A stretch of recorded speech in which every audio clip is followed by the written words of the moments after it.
सही कहल गइल बा।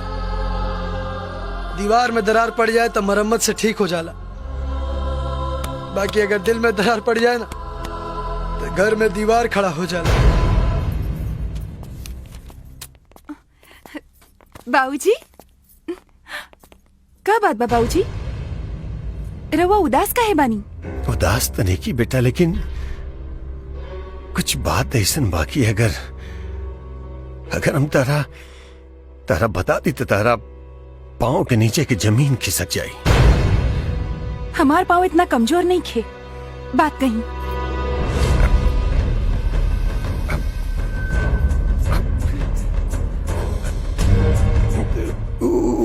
मधुआ के ओकरा देवर के साथ नाजायज संबंध बा।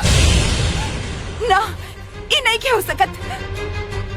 हो सकता बेटा, हो सकता। अगर ऐसे ना रही तो ओकरा पति ओकरा घर से लात मार के बाहर ना निकाले रहे। बेटा, भगवान के घर में देर बा, अंधेर नहीं के। अब देखा ना, मधु अपना दरवाजा से बारात के लौटले रही ना, आज देखा ओकर पति ओकरा घर से लात मार के बाहर निकाल देलस। अगर विश्वास नहीं करे तो पूछ ला अपन बड़का बाबूजी से। ये एकदम सही बात बा बेटी। सारा गांव जवार ओकनी पे थूकता। देवर भौजाई के पवित्र रिश्ता पर कालिक पुल दहला सरवा डुबुक्की मार के।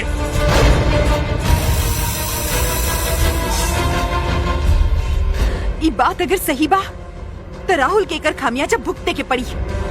ठीक बा बेटी, चला चला हमारा साथ है और बता दो उन्हन के कि तू एक इज्जतदार बाप के बेटी हो, कोनो बेइज्जता है के ना। चलो चला अब हमरा साथ।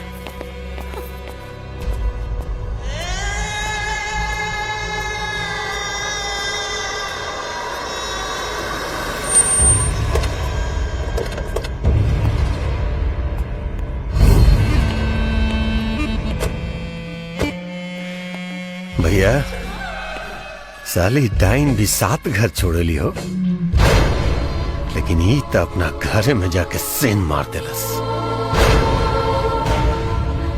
छी छी छी छी।